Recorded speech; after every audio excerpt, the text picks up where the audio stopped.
Hello everybody and welcome to another edition of my top 100 favorite Magic cards of all time. These are my favorite, not necessarily your favorite, but let's get started with number 40.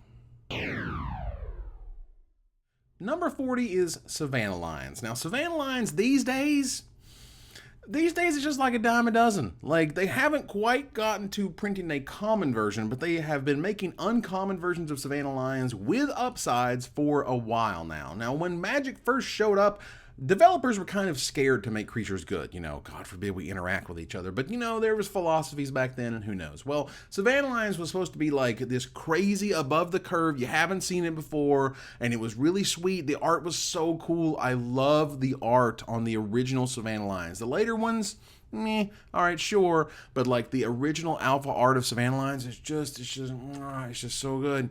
But Savannah Lions themselves were like, I really like that. I wanted to build a very powerful small creature deck when I first started playing Magic, and Savannah Lions was the best rate you could possibly find, and no other creature was close. And it was like, oh sweet, well, you know, turn one Savannah Lions. Turn one Savannah Lions was like my go-to magical Christmas land play of that standard environment for 1996.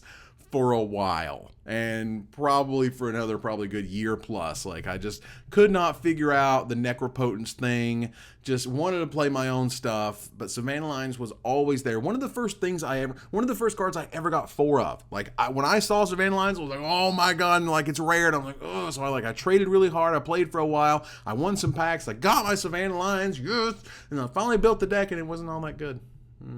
But it doesn't matter. But I love Savannah Lions. I've always enjoyed them. It sucks that I had to replace Savannah Lions with other better things in my cube when I still had that up and running for other people's cubes.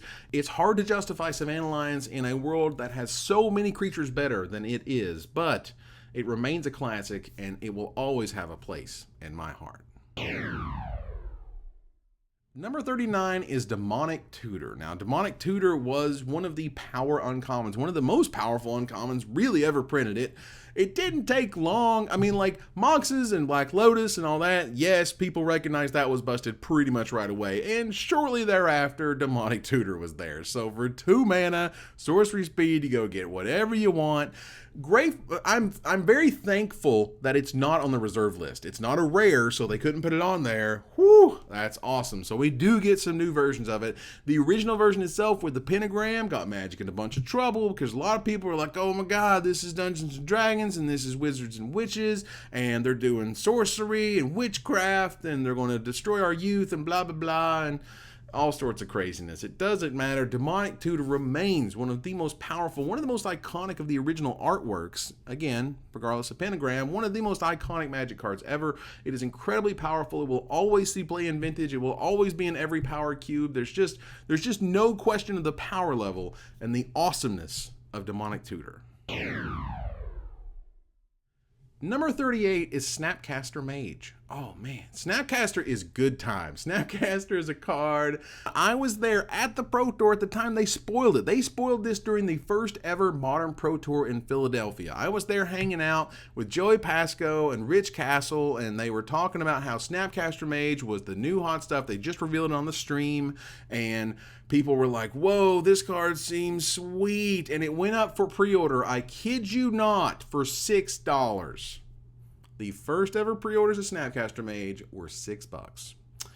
Didn't take long for that to change. And it didn't take long for this to be recognized as one of the best Magic cards of all time. Now, in development, as the story goes, Flash was not on it and was added at some point or added very late in the process. So even at sorcery speed, this card would have been amazing.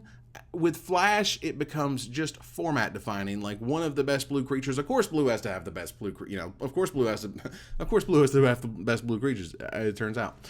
But blue has the best creatures in the game, and it's because of crazy stuff like this, being able to reuse any spell for its cost again. Snapcaster Mage is able to jump out, it's able to kill a guy, it's able to chump block. I mean, it rebuys your best thing. It's good coming, it's good going. Snapcaster Mage is amazing, is a Tiago Chan invitational card, is the last invitational card where they stopped putting players' faces on cards. And I wish they hadn't done that because I really thought it was something cool and unique that Magic does that not a lot of other games even really try to do. I'm sure it has something to do with legalities and whatever, but Snapcaster Mage will always be an iconic Magic card, and can they reprint it already? Seriously? Beyond a silly promo? Come on now.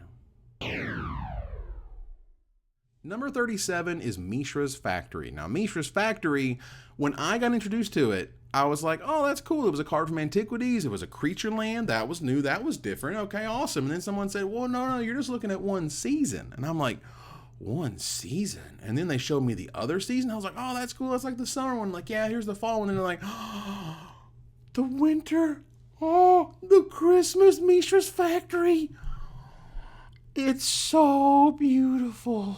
Oh my God, I love Winter Mistress Factory. And people were just like, I don't understand the people who play 4 Winter's Mistress Factory. It's because you don't like joy. It's because you don't enjoy the things that make people happy. Because, man, there ain't nothing but happiness when there's snow on this land. And it's cool. It's got these little pipes and stuff for the little smoke and whatnot. It's Kaja and Phil Foglio who have this amazingly, like, sweet, cartoony, overblown style that nobody else had that was incredibly unique to Magic back in the day.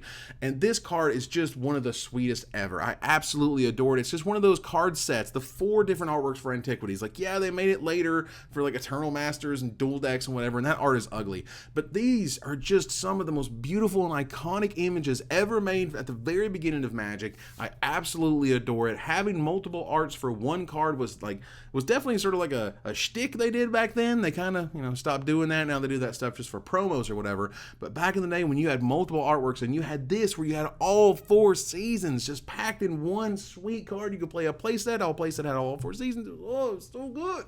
I love Mistress Factory. It's wonderful. It's evocative. It's exciting. It's a great card. It's always going to be playable. And man, the artwork will forever remain some of my favorite. Number 36 is Coil Engine. Oh man, Coil Engine. Now, Raymond Swanland is just an absolute master. The unbelievable power of this image. Like, this creature is amazing. This creature is like, when they decided to kind of take the shackles off and they're like, you know what, we're going to make creatures so freaking good, you just have no idea. This is one of the cards you can say, look at like how unbelievably awesome this card is. Just think of like Su Chi back in the day for Antiquities. We're just talking about Mistress Factories. For Antiquities, it was a 4-mana 4/4, but it made you add 4 generic mana to your mana pool. And that was back in the day when you had mana burn. So if you couldn't use it, it dealt 4 damage to you. So imagine a 4/4 for 4 that dealt 4 damage to you. Lava Hounds did the same. This guy is just 6 mana, 6/6, lifelink, death touch, makes a lifelink and a death touch when it dies. Like, it's just unreal how far up on the power level this card got. And it has amazing artwork. Like, yeah, I mean, I've talked a little bit about it for cards like, Either Vial. I don't think they understood that card was going to be nuts and was going to be a classic Magic card that sees play forever. They knew how good this card was. They said, hey, Raymond, we need you to make the most awesome, sweet, like vicious looking creature that is an artifact monster that we've ever seen. And man, did he kill it. He absolutely destroyed it. And one of the most amazing things about this card is that it is gorgeous and cool and threatening and awesome. It's going to see play forever. I love the crap out of this card. Coil Engine is amazing. Number 35 is Liliana of the Veil. Man, Liliana, well, when Innistrad came out, Wizards had a lot to live up to. There was supposed to be a new Liliana. Liliana, up to that point, was bad. I mean, you can go back and check. Like, there was not a lot of exciting things going on with Liliana. And they wanted this Liliana to be good. And they asked Eric Lauer to make Liliana great again. That's what they asked him to do. Well, you know what? He made one of the greatest Planeswalkers of all time. This card is unreal on the power scale for 3 mana. For a 3-mana walker who does everything you want her to do, who starts out with 3 loyalty, who is able to make them sacrifice a creature and stick around, able to let you discard the cards that you want to do. Some things it might matter for Madness, but really it's about getting cards in your graveyard. Sometimes that matter for things these days like Delirium or other things like you want to reanimate something. You're able to get it out on turn 1 in Legacy with the Dark Ritual. This card has always been sweet, saw play from the instant it was printed, and I've heard some amount of discussions with R&D members in private that, maybe it was a mistake. Who knows? Maybe it was a little too much. But Liliana was supposed to be, a witch, if you will, the family friendly. She was supposed to be witchy-like. And she was supposed to come out and do whatever she wanted to do and mess up your world, and that's exactly what she does. And she messed up Standard, she's messing up Modern, she's messed up Legacy. She's a mainstay. She's incredibly sweet, and I don't expect I don't expect this card to be beaten by any other Liliana anytime soon. You know, sometimes I think you can say this is the best version of this Planeswalker that will ever be printed, and I'm pretty confident in saying this is the best Liliana that will ever see print. Number 34 is Brainstorm. Brainstorm began as an okay card. Like, you know, there were different ways to draw cards. It was like, you know, Ancestral Recall had happened, and then it kind of went away, and then there was the, you know, the revised era, and then they're like, well, okay, here's this one blue that lets you draw 3 cards, but you have to put 2 of them back, and there wasn't much you could do to really shuffle your library. Well, Alliances showed up, and it gave you Thawing Glaciers, so that was nice. So then you could use Thawing Glaciers and Brainstorm, you know, kind of the every other turn with Thawing Glaciers to make that work. So you could see, you know, 3 new cards, put 2 back, shuffle, and then have a, you know, fresh cards on top from there. And that's cool, and that was nice. But the fetch lands is what broke this card open, what made Brainstorm what it is today, which literally just staples together the Legacy format. There are people who believe with all of their heart that if Brainstorm is banned in Legacy, Legacy dies. The entire format dies. Nothing. All the lands lose all their value, all the decks go away, nobody wants to play it anymore. We just take our ball and we go home, because Brainstorm is what makes that format work. I don't believe that. I think that's a little ridiculous, to be honest. And you need to kind of broaden your horizons a little bit and realize that maybe the end-all, be-all isn't Brainstorm. And maybe it's just the fact you're able to manipulate your library. You're able to do things for 1 mana that you really shouldn't be doing for 1 mana. And Wizards has made other cards to try to, like, you know, work around Brainstorm-esque effects. You have Telling Time, you know, you have Anticipate. Like, there's stuff that they let you do for 2 mana that you can never do for 1 mana. You're not supposed to do for 1 mana. And they cannot get anywhere close to Brainstorm because of this reason. Brainstorm is powerful. It is sweet. I love the different types of artworks. It's beautiful.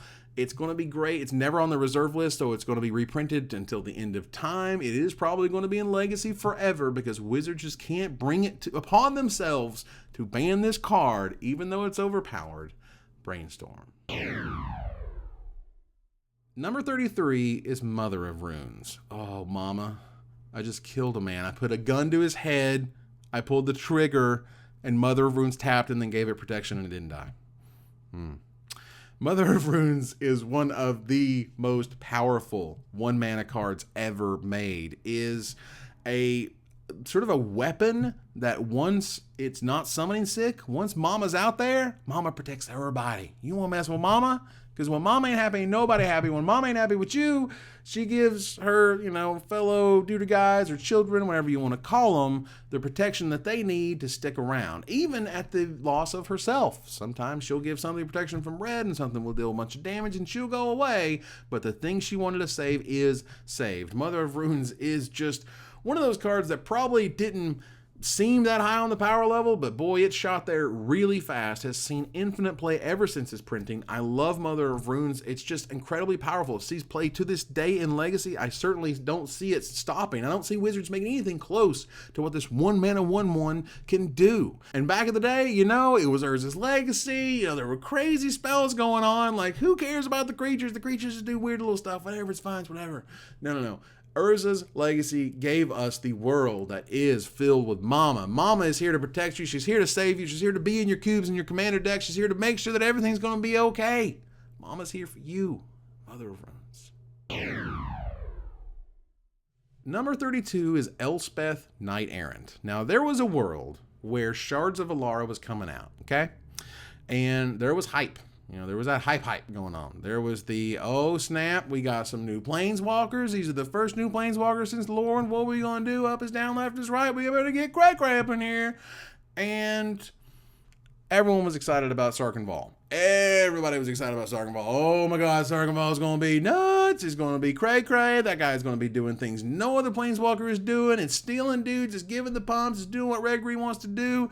And Elspeth is the best, not close. Elspeth is one of the best planeswalkers ever made. And it's always going to, it's been in the top 5 until they like, you know, oops, Liliana the Veil to kind of, to bump her out of the top 2 or top 3 spot. Elspeth is nuts. With 2+1s, that really was quickly seen as way too good for a card that starts with 4 loyalty and just goes up. Whew, you know, you had the 2+ abilities, you had the -8 to make stuff indestructible, you had her on the right sort of curve, she gives evasion and she pumps. Man, like Elspeth just quickly was seen as the best planeswalker. Sarkenval died out real fast. And, you know, you had this planeswalker that is arguably one of the best white planeswalkers, if not the best white planeswalker ever made. I don't see anything coming anywhere close to what the original Elspeth did, which was run her own format herself. Elspeth is sweet. Yeah, they killed her in the story. Don't worry, she'll be back because she went to the underworld. She didn't die like Venser died. Venser's dead, by the way. Venser's dead. So, but Elspeth, kind of dead. This card, always awesome. The Knight Errant is here to stay.